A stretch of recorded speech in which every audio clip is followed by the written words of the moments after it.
এটা হচ্ছে একটা করলা ফিল্টার গাড়ি। এটার এসি সিস্টেমটা অনেকটা ভলিউম বাড়ানো কমানোর সুইচের মতো। আপনি যদি এদিকে দেন তাহলে এসি 1-এ যাবে, আর এদিকে দিলে 2-এ যাবে। এরকমভাবে আপনি 3-4 পর্যন্ত দিতে পারবেন, আর 0-তে রাখলে আপনার এসিটা অফ থাকবে। আর ডান পাশের এই সুইচটা দেখতেছেন ভলিউম বাটনের মতো, এটা যদি আপনি একদম নিচে থাকে তাহলে আপনার টেম্পারেচার একদম লো থাকবে। আবার একদম যদি লালটাতে দেন তাহলে আপনার টেম্পারেচার আস্তে আস্তে বাড়তে থাকবে। এটা সবসময় গরমের দিনও কমই থাকে। আর এই বাটনটা হচ্ছে এসি অন অফ, মানে এসি চলবে আর না হয়তো বাহিরের বাতাস চলে আসবে।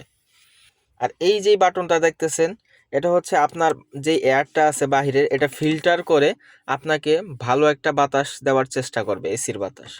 আর এই যেই বাটন, এই যেই ভলিউম বাটনের মতো ঘোরানোর সিস্টেমটা, আর এই চিহ্নগুলো হচ্ছে, এটা হচ্ছে আপনার বাতাসটা মুখে লাগবে, এটা মুখে আর পায়ে লাগবে, এটা শুধু পায়ে লাগবে। আর এটা যে দেখতেছেন, এটা সামনে এবং পায়ে লাগবে, আর এটা শুধু সামনের গ্লাসেতে বাতাস ঢেলে দিবে। এই হচ্ছে এই ভলিউম বাটনের মতো যে সুইচগুলা, এই হচ্ছে এর কাজ। এগুলো অনেকটা ম্যানুয়াল বাটনের মতো, এটা এখনো ডিজিটাল হয় নাই।